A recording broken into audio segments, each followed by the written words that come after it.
Hello, and I hope you're having a great day. Today I am making tacos, more American style tacos. I'm going to call them Miller tacos. These are the type of tacos that I ate growing up, but I have modified it a little bit. So this is a little over a pound of ground beef. It's the Costco organic ground beef, so I think it comes to like a pound and a quarter, a pound and a third. But a pound is fine too, if that's what you have.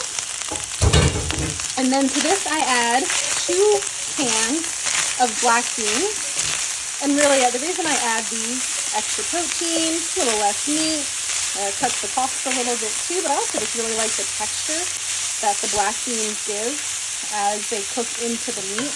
And when you're eating it, it just makes it a little bit more creamy to an extent. And then I'm adding basically the equivalent of 2 packets of, this is the McCormick taco seasoning.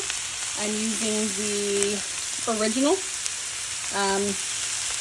One of that, it's about 6 tablespoons of that bulk one. And then it calls for 1.5 cups of water. I'm doing 1 3/4 cups because those beans will absorb a little bit more as it cooks. But basically I'm just going to mix this up and cook it down, and I'll check back in when it's cooked down a good bit. But it'll only take about 5 or 7 minutes.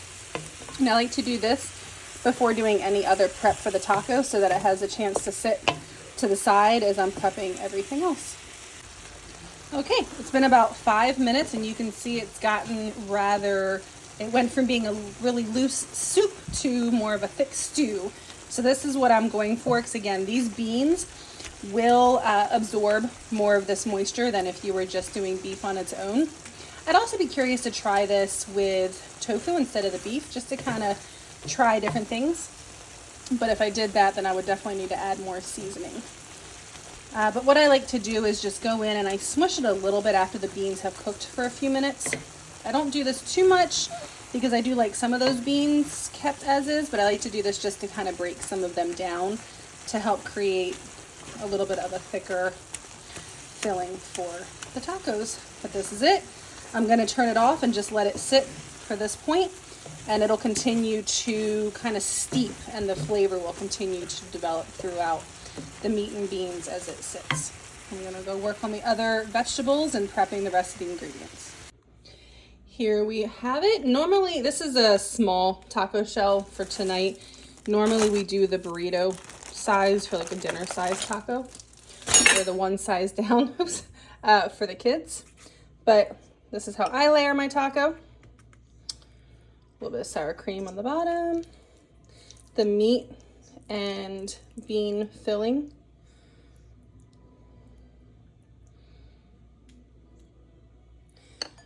cheese on top of that, lettuce. I have some homemade salsa that I made, which is actually another video I can link.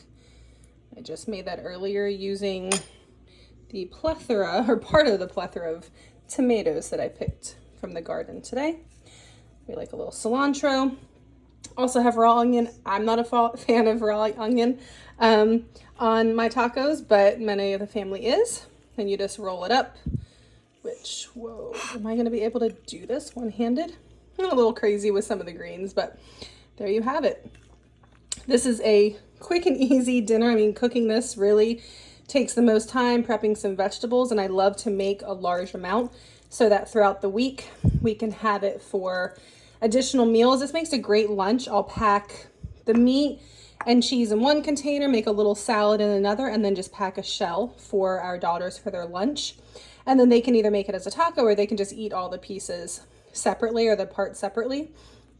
But thank you again for joining today. I hope you enjoyed it, and I hope you have a great day.